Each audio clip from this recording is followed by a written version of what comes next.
Welcome back. Thank you for joining us for our next panel discussion, which should be a really interesting one. It's called Building a Career in Semiconductors Technologies, the Hidden Technology in Everyday Devices.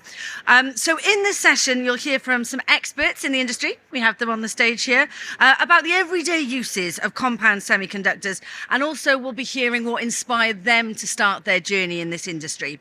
Sponsoring this session, we're very pleased to say, is CSconnected, the world's first compound semiconductor cluster, and it's rapidly evolving the company across South Wales and the west of England. So thank you to them for sponsoring the session. And the chair of the session is actually the director of CSconnected, Chris Meadows.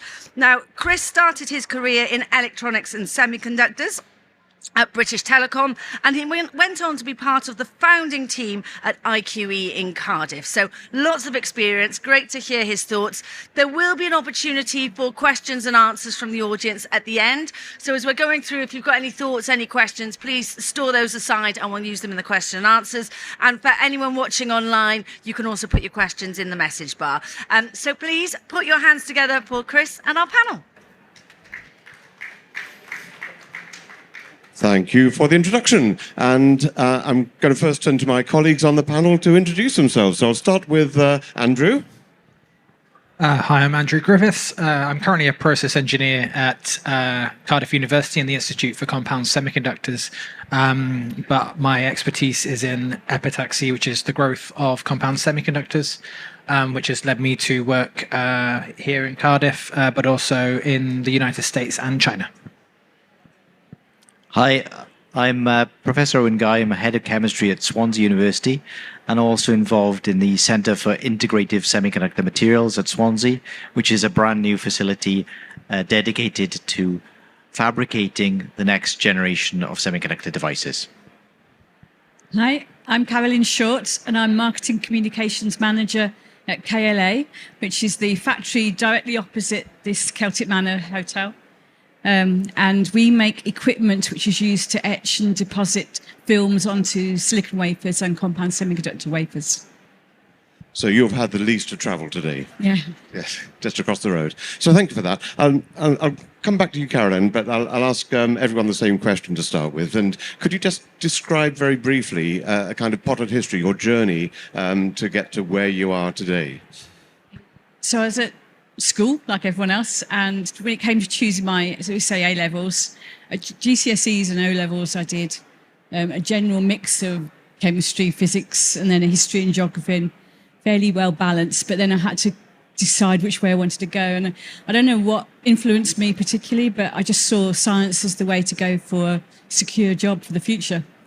So I did chemistry, physics, and maths, and then my chemistry teacher, she encouraged me to think about material science and metallurgy. She'd been in chemical engineering, and I hadn't really thought about engineering before that. So then you start going to open days, and it was just at Birmingham University. I walked into a metallurgy lab, and I fell in love with, it was powder metallurgy at the time. It was just so interesting and so broad reaching. So I thought material science was a great subject, and I never regretted doing that. So it was a nice mixture of the chemistry and physics, and not the grades were lower than chemical engineering and mechanical engineering. So once I got that, I still didn't know exactly what I wanted to do. So I ended up staying for a PhD in magnetic materials. Finished my PhD and still didn't know what I wanted to do particularly. And then my uncle actually got me a job in marketing for a technical sort of valve company. So I was still using my technical background, but in a more creative way, doing technical data sheets and things like that. So the material science did come into that quite a lot.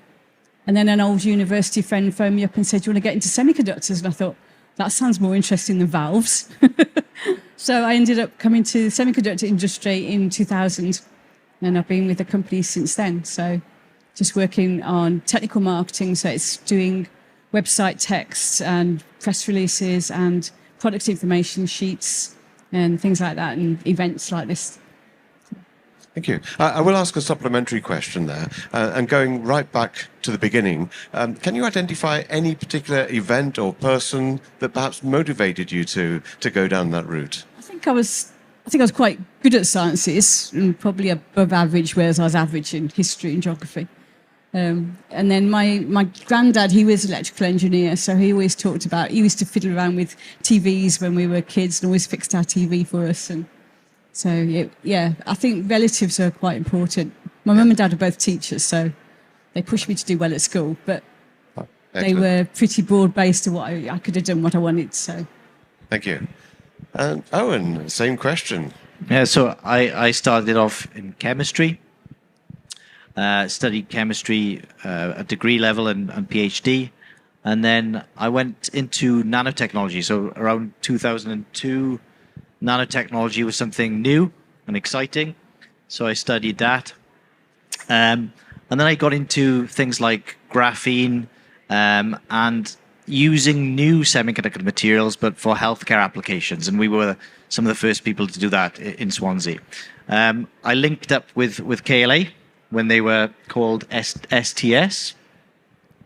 I also linked up with IQE back then and started doing projects on semiconductor technologies and developing the next generation of semiconductor devices and applications, particularly in healthcare, but also for power electronics, which are the technologies used to power electric vehicles now. Back in those days, we were using a material called silicon carbide, which was in the early days of that material. Now silicon carbide is used in Teslas and the latest electric vehicles. So that's my journey.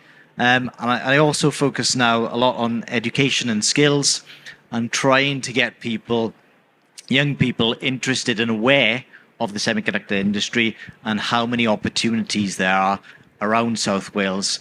Good employment prospects, good jobs in this industry. KLA is just opposite, but there's a lot in the Newport, Cardiff area. Excellent, thank you.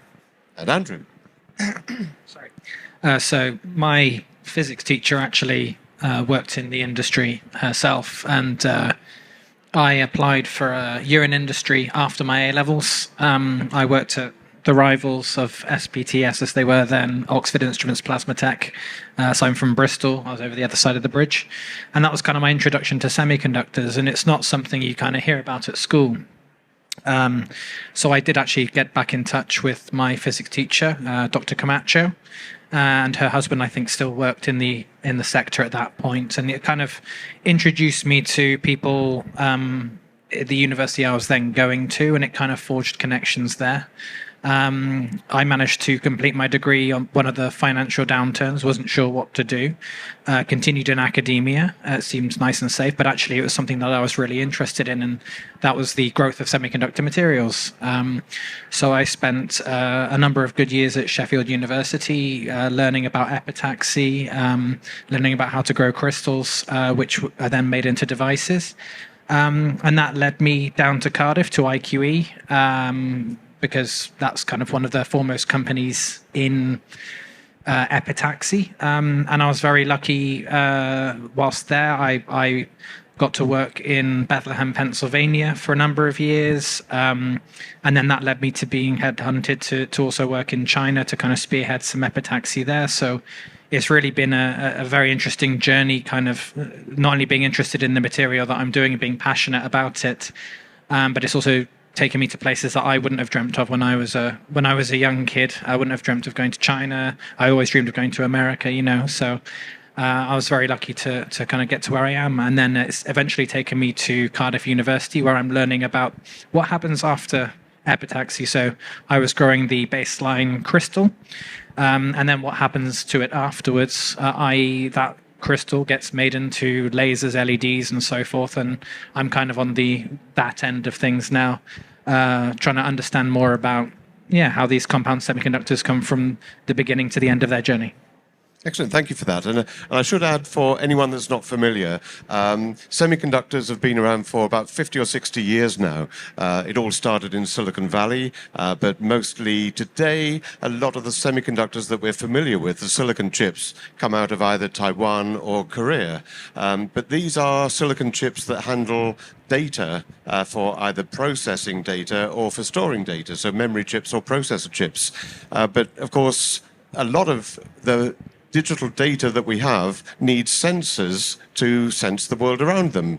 So anything that handles light, anything that receives or transmits light, or handles power, such as silicon carbide as a material system, then you need a new range of materials, and that's what we're really good at in the UK, and in particular in Wales. And what we have in South Wales is a centre of excellence from universities, which includes Cardiff and Swansea University in particular, but also we have facilities for prototyping, and we have a number of long-established companies such as KLA, who've been through a few iterations, so Electrotech, STS, SPTS, and so on. I think we all have. IQE was originally EPI. We're not very original when it comes to names. And then companies such as Microchip, who package these devices, and you'll see those final packaged devices. If you rip any electronics apart, such as your phone, you'll see lots of little black chips in there, and those are the sort of things that we make. So alongside those chips that come out of Taiwan and Korea, you'll find hundreds of them, or in a car, for example, you'll find thousands of them that are made of these new, I say new, they've been around for a long time as well, but these new material systems called compound semiconductors. And what we have in South Wales is acknowledged worldwide. If you travel to Taiwan or America, they actually know where Wales is. In fact, we've been out with the Welsh government, and they've said a few times, it's nice not to have to explain where Wales is, that it's not part of England, that it's famous for semiconductors, because they already know that. So we're already halfway there with that. So, and that's really where we're coming from today. So these are the journeys into that. What I'd really like to ask now is about your personal qualities. What do you think your personal attributes are that are really useful within the semiconductor industry? So what qualities really do you think contribute more than anything else to your day-to-day life in semiconductors? Anyone? I'll start. I would say the industry is so exciting and fast-moving that you're learning something every day, even after 20 years in the industry. Something new is always coming along, and you can see a future for the industry, and everything's going to get more and more advanced, complicated, and there seems to be no end of the innovation that can happen. So the willingness to learn every day is, I think, going to be adaptable and learn new things is probably the best thing I've learned. Just echo that, really, yeah.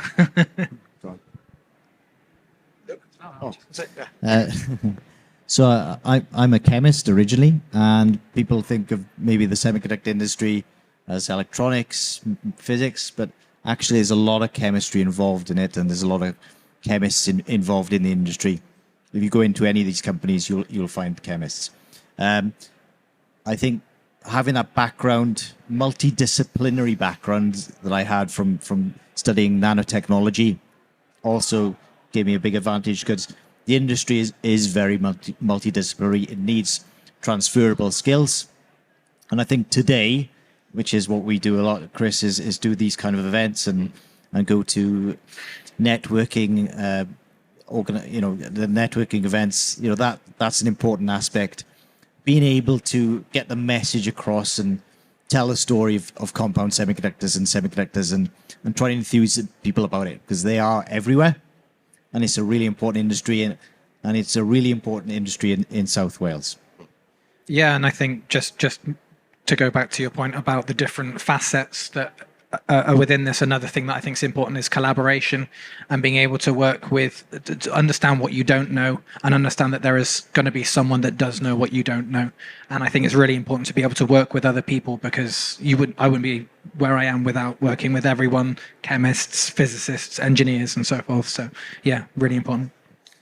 Excellent, thank you. And okay, speaking for myself, I've been in the industry a very, very long time, so I'm not going to answer the next question. But during the time you've worked in semiconductors in particular, there must have been quite a few changes. It's a really rapidly evolving industry.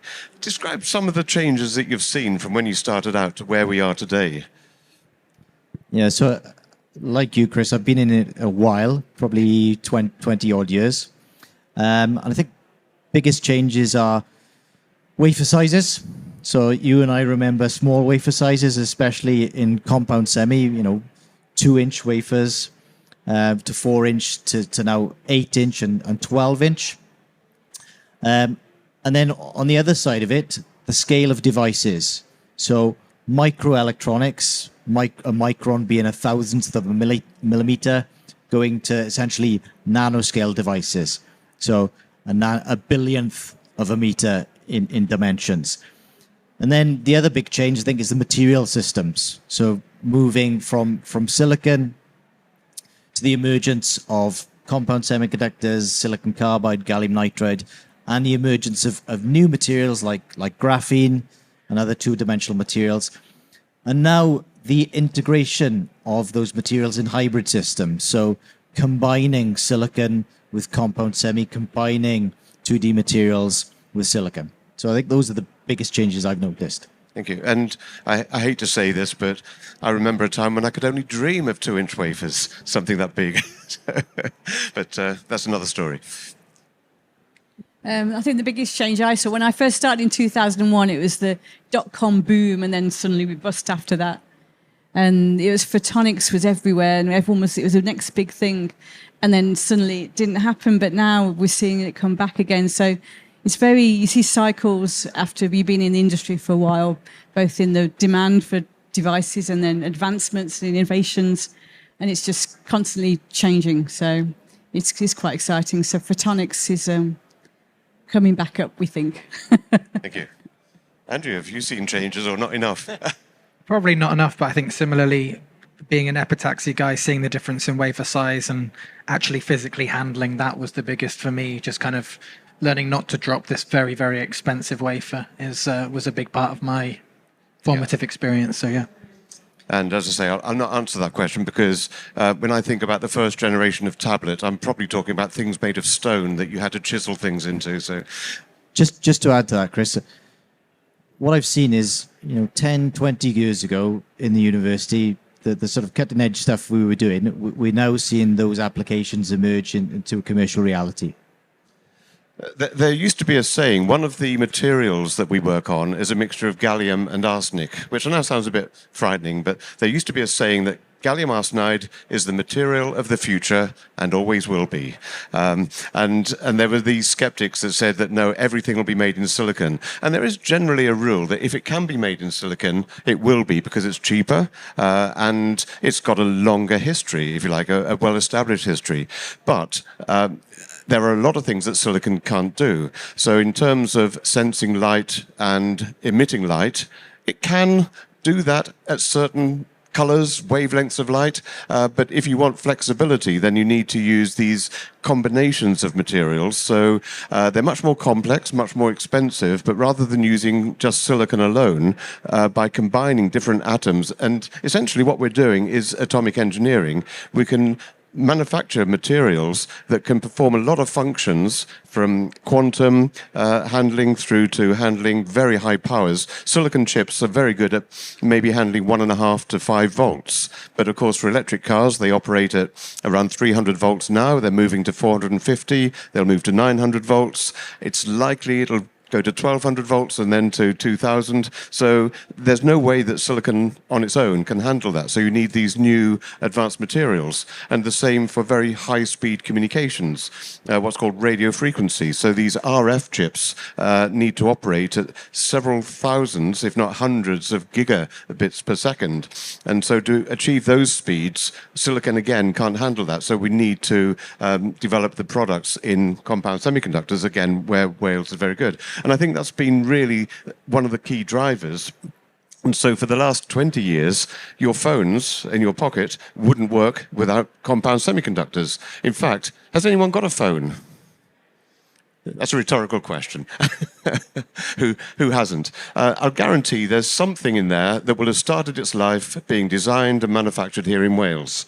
But of course, it's buried so deeply inside the systems, such as phones, cars, medical equipment, and so on, that it travels around the world probably 6 times before it ends up in your pocket as a phone. So we're lost with inside that. And the manufacturing equipment, very specialized equipment that's used, again, is developed and processed and advanced here in Wales with companies like KLA. So we really do have a world-leading position. And it is quite unique because you'll hear about lots of clusters and things like artificial intelligence and cybersecurity and so on.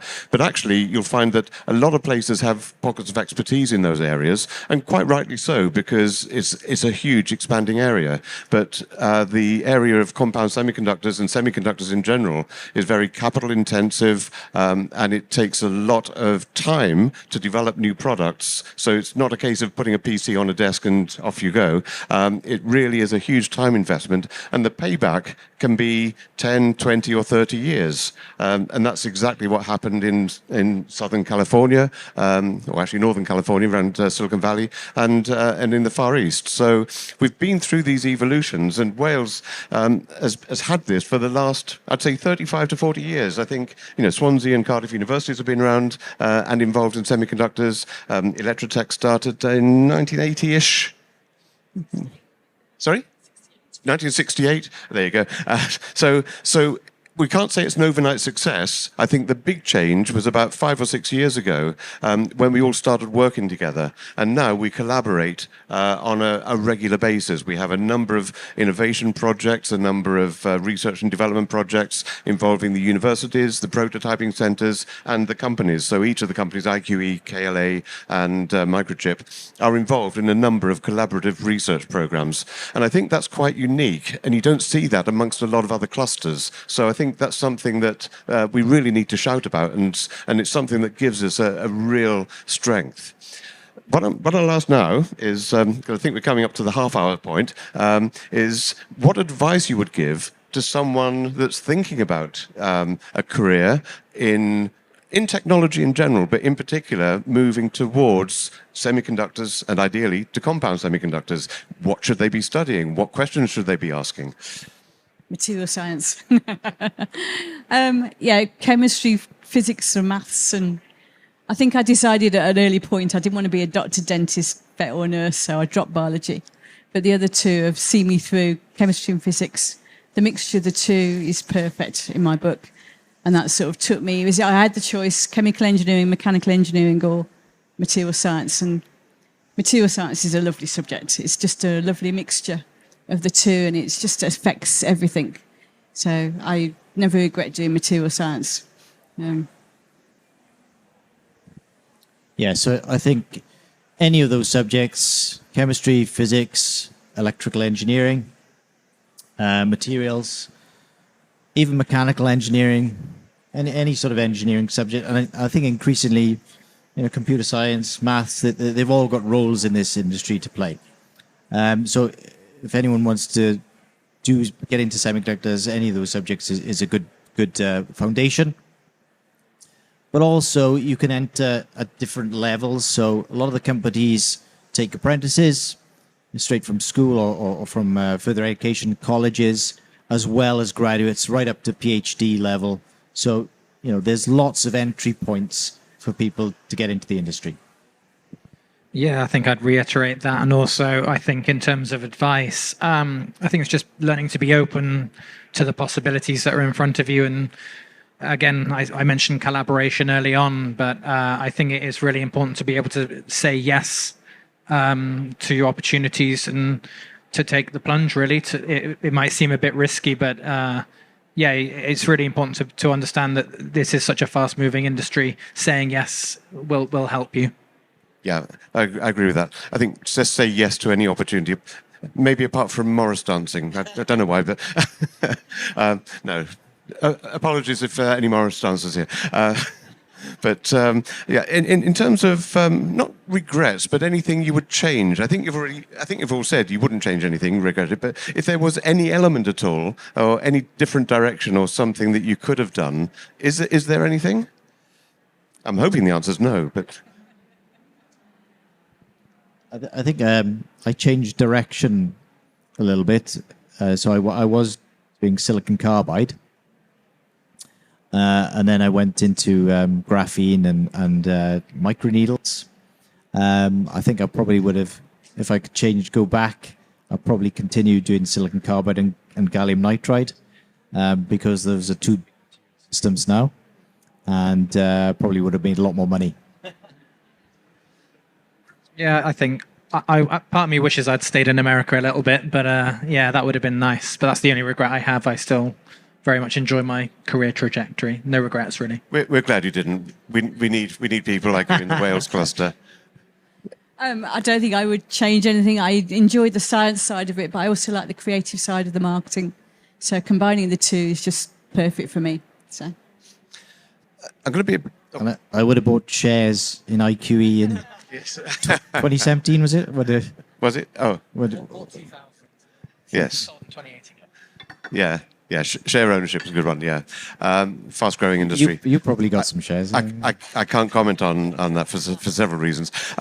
In terms of, and probably an unfair question, but in terms of the future and what the world may look like, none of us know what's around the corner. We talk about AI and all of these things replacing a lot of jobs. But of course, a lot of the jobs within the semiconductor sector are not standard operation jobs. In fact, we don't have that many manufacturing operators as you would have in a traditional operation. Most of the expertise that we have is in design, in actually the innovation and in the science behind the materials to develop new products. So personally, I feel the threat from AI is probably less in our sector than it is in a lot of others. But I'd appreciate any views on what you think our industry may look like, or even what our world may look like with the impact of semiconductors over the next 10, 20, 30 years. I don't know. That's what's so exciting about it. But it will need data, and that will need memory. And then it's just no end to the memory chips we'll have to make and the advances we'd have to make in memory storage and things like that, and data transfer, quick, fast data transfer, everything, whatever we think up. Next innovation is always going to need the data. Yeah. And that's going to be hard. And that data is handled by semiconductors. So without semiconductors, there is no AI, no robotics, no medical tech. So all of the things that will come along depend totally on that. Sorry. Oh, no. Yeah, I was just going to say that, I mean, you look at the way, as you mentioned, EVs earlier on, we all need more ways to power them, to charge them. GaN is a huge part of that, gallium nitride. Silicon carbide as well, and everything is going towards photonics. There are more and more optical solutions to various different problems, more of them being crammed into your phone, getting smaller. So I think really, I mean, there's just going to be more and more opportunities and more avenues within compound semiconductors. It's just going to continue to grow. Yeah, I think we're seeing it already, and we'll see an extension of it. So electric vehicles, autonomous vehicles, AI infused into everything, Internet of Things, so sensors monitoring pretty much everything we do. And of course, all that is powered by semiconductors and compound semiconductors. Yeah, absolutely. And I think, as I say, all of this is driven by semiconductors, so it's almost a self-fulfilling prophecy in some ways. But I think sometimes, not that we've been hijacked, but if you look at Silicon Valley, it's all software companies now. We've got Silicon Roundabout, Silicon Canal, and again, they're all software companies. But we mustn't lose sight of the fact that it all needs hardware. You know, when you're talking about a data center, it's a huge building full of mainly semiconductor devices. The hard drives that they currently use will convert to semiconductors, but they already use semiconductors in them anyway. So it's an essential part of what's driving the AI, the data future, and the digital world. So it is here and it is now, and it is dependent upon the sort of products that are being made here in the UK, but also in Taiwan. I'd like to open it up to see if there are any questions from, so we haven't bored everyone to tears so far, so any questions from the floor? Yep, my colleague's got a microphone if you want to bring it round. Yep, lady here. So it's been my great pleasure to work alongside Chris and also Andrew at IQE. I've got a bit of a technical question. I know this is about careers. What are the main benefits of growing compound semiconductors on silicon? Probably Guy, as your in that field. What are the main benefits of compound semiconductors as opposed to Growing On silicon. on silicon. So growing yeah. on silicon? Yeah. You should take this, surely. Andrew's next. As the epitaxial growth person. So, I mean, the key benefit of growing it on silicon is silicon is a cheap substrate, maybe $20 for a wafer. And it's available in large area formats, so 8-inch diameter, 12-inch diameter. So growing on that, growing compound semis on silicon is a cheaper way of growing on a larger area format, essentially. Obviously, there are more difficulties or some difficulties in doing that, in that if you grow it on silicon, it's not as simple as growing gallium arsenide on silicon is more challenging than growing gallium arsenide on gallium arsenide substrate in terms of the defects emanating from the interface and the thermal matches and the lattice matches. So it's not quite as simple as that, but there are certain materials which are now being grown on silicon successfully, and that enables it to be a cheaper alternative. Yeah, I mean, it is cost effective, and there are so many fabs that already deal with silicon. So I think from that perspective, you have the existing physical hardware there to be able to manufacture and to deal with the silicon. So there are a lot of difficulties, but yeah, I think there are definite benefits in terms of cost and efficiency. Yeah, thanks. Very good question. And also, I would add, perhaps even more important than cost is potential integration in the future. At the moment, and it's quite interesting when you hear people asking about the chip shortage, which actually wasn't a chip shortage, it was a demand spike. It was, I think the semiconductor industry was one of the few industries to really grow during COVID. So it wasn't a case that there was a shortage of chips. Everyone wanted more bandwidth to talk on Teams and Zoom, more consumer items, and still kept buying cars. I think what we saw was people thinking that, well, just turn the handle and make more chips. But if in a car there are 8,000 chips, of those there'd be 6,000 different varieties, so and you can't just substitute one for another, and a shortage in just one of those varieties brings the whole of that production line to a standstill. I think what will happen in the future is, currently, the silicon industry is one industry, the compound semiconductor industry is another, graphene is another, and they feel as if they're in competition with each other. But actually, the real power will come when you can combine the compound semiconductors, possibly graphene, and silicon. Not only will it make it cheaper, but we'll be able to do a lot more. At the moment, if you've got a sensor, a laser, it'll be a separate chip, and then the silicon chip will be something different. The two have to talk to each other. So if you can build the compound semiconductor laser on top of the silicon, you can achieve a lot more. There are also properties of compound semiconductors that allow you to do energy harvesting. So you'll probably be aware that silicon chips can get quite hot when they're operating fast.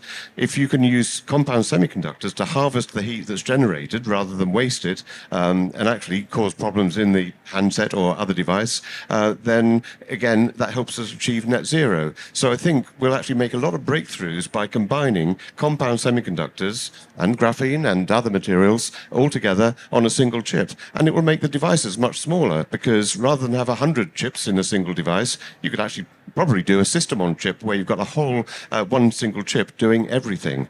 Of course, whether you want a phone that big is another question. They seem to be getting bigger, but it makes the devices much more efficient and also use a lot less power. So I think that's the way we're going.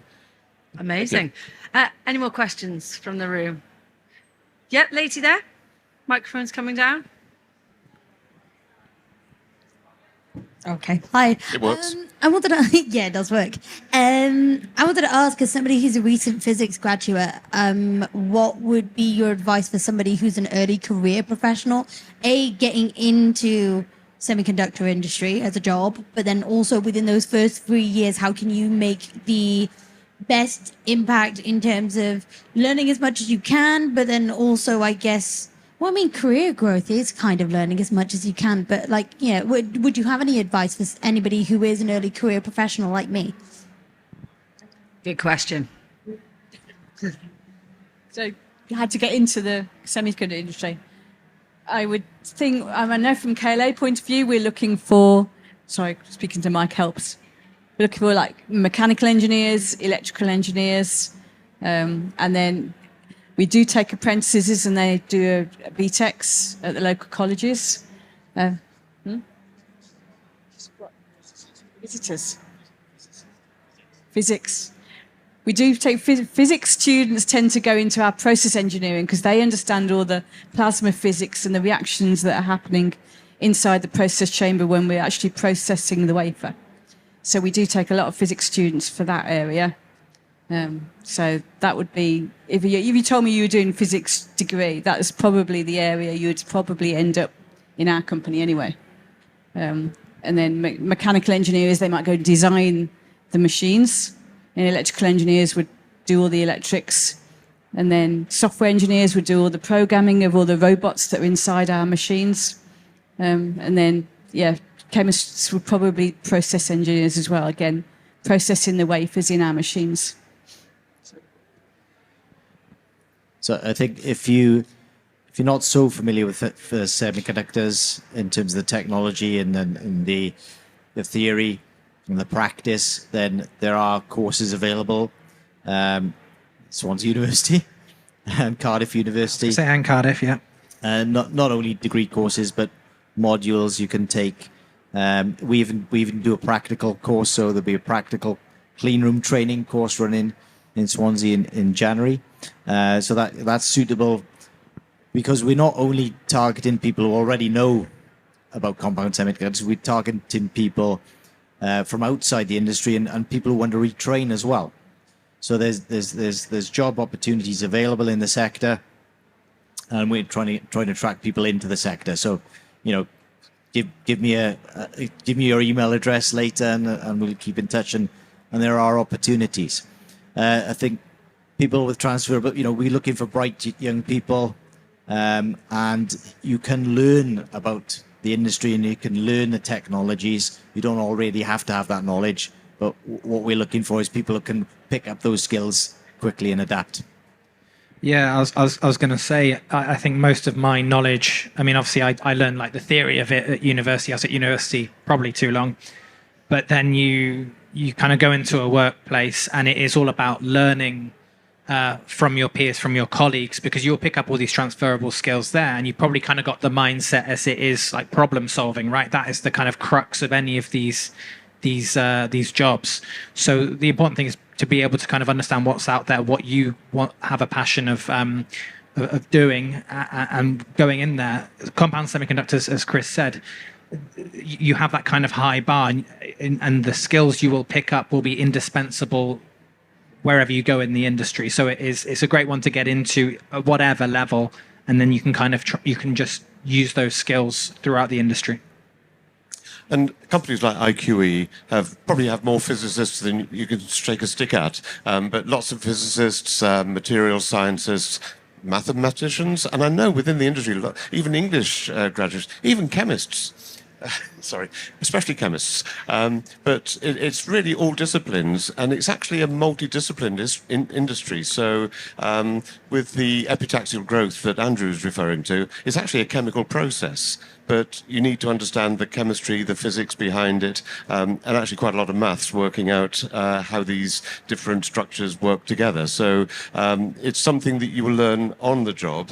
But as you heard here, both from Owen and Andrew, that if you talk to them about some of the conversion modules that are available, that's a start. Just in terms of the scale of the industry, amongst the key players, there are currently around about 2,600 people employed. The majority are graduates, and well, actually, I know that applies to McDonald's as well, but these are graduates in the field that they're working in, and essentially you can actually pick any of the sciences or technical subjects and move into any of these fields. And there are so many roles. It's not just in process engineering; it's equipment engineering in terms of manufacturing, but also maintaining equipment. They all operate clean rooms, so they're in very not sterilized environments like in a hospital, but very similar clean room conditions. In fact, much cleaner than hospitals. And so the infrastructure around that requires a whole range of skills, as do standard manufacturing processes. So understanding statistics and how that leads into process improvements and so on. So there's a whole range of different skills that can be applied and different background talents. Brilliant. Any more questions? In that case, I might just end this by asking each of you, what would be your sort of one piece of advice for someone thinking of getting into the industry or who's starting out in the industry? What piece of advice to make sure they have a successful and enjoyable career? Maybe we'll just go along the line. Start with me. Just one piece of advice. Just enjoy learning. And look forward to knowing what's next, and be open to read a lot of the news, what's happening in the world and what's happening in innovation. And if that excites you, then you'll probably find a place in the industry for you. So, Great. Yeah, so I think do some preparation, do a bit of background reading about the industry, and visit some of the sites in South Wales. So, come to Swansea University, go to Cardiff University. If you can, visit some of the companies, the CSA, the Compound Semiconductor Applications Catapult. You can visit these places, come to an open day, come to one of our events and learn a bit more about it. Yeah, I don't think I've got anything to add to that, really. I think, find your passion and go with it, really. Yeah. All of the above. Something I probably shouldn't say from an individual company's point of view, but one of the things that attracted people to Silicon Valley back in the 1970s and 80s was the fact that you could go somewhere like Stanford University, we've got 2 of them, and from there you could move to a range of companies. So if you go to an area that only has, say, one semiconductor company, you're kind of trapped there. If it doesn't work out for you, that's all there is. I think when you move to something like a cluster, you actually can move around and build your career by moving from one company to another, which I shouldn't say, because obviously the companies don't want to encourage that, but actually it can give you a much more all-rounded experience. And one of the things we are looking at in collaboration is about shared apprenticeships. Now, we're not quite sure how they will work, but these could be degree apprenticeships and standard BTEC type apprenticeships, where perhaps someone spends some time in one company, moving on to another company, then another, where they can get a feel for what different parts of the supply chain offer, but also the companies get to understand the individuals. So hopefully it then leads to someone being much more rounded and having a better appreciation of how the whole supply chain works. But that's something that we can do because we have this collaborative cluster. It would be difficult to do in any other type of environment. So that's the sort of thing that we're looking to build on. Well, some fantastic advice there, some really great information. Thank you so much. I hope you've all enjoyed that. I'm sure you have. Just to let you know very quickly that we have one more panel discussion here on this stage. It's at 2:15 and it's called Pre-Seed and Seed Funding Unveiled, Investor Essentials for Founders. So if you're around at 2:15, please join us for that. For now, though, I'd like you to put your hands together for our panel. Chris, Andrew, Owen and Carolyn. Thank you very much.